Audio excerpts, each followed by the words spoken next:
الهجومي لفريق المنتخب الايفواري.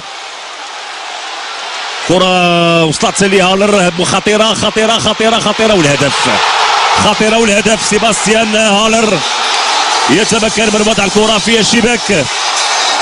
هدف أول، فرحة كبيرة للجماهير الإيفوارية.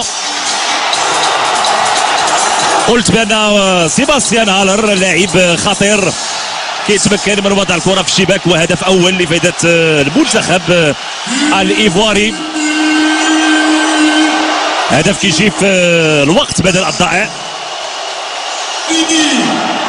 كنقول في الثواني الأخيرة.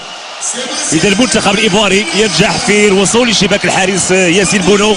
نتمنى منه الهدف ما يأثرش على نفسية لاعبين المنتخب الوطني المغربي. نتابعوا هذا المرتد الهجومي، لاحظوا الانطلاقه ديال سيباستيان هالر اللي تمكن منه رفع الكره بذكاء ووضع الكره في شباك لاعب فريق بروسيا دورتموند الالماني. اذا النتيجه تغييرات لفائده المنتخب الايفواري.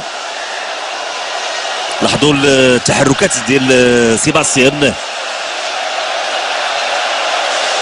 يضع الكره في الشباك.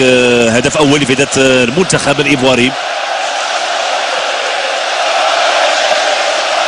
فاقرد تمكنش اسماعيل السيباري انه ياخذ الكره.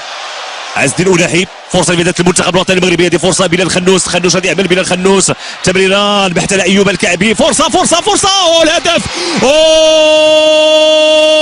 هدف التعادل. هدف التعادل لفائده المنتخب الوطني المغربي. هداف الدوري اليوناني ايوب الكعبي يضع الكره في الشباك. اول لمسه للقناص للهداف يضعها في مرمى يحيى فوفانا.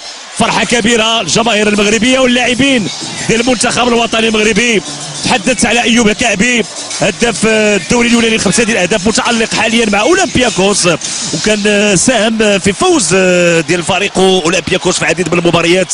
يتمكن من توقيع هدف التعادل في اول عوده له لصفوف وللمنتخب الوطني المغربي. لاحظوا وصلت الكره، كان هناك خطا على مستوى الدفاع. ايوب الكعبي كرات بهذا الشكل، هذوما القناصين، هذوما الهدافين اللي يمكن نقول بانه في اقل فرص بامكانه يضع الكره في الشباك.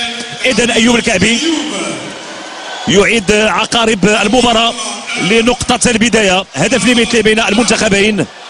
ايوب الكعبي كيتمكن من وضع الكره في الشباك، شباك الحارس يحيى فوفانا. فرحه كبيره لايوب الكعبي صراحه، لاعب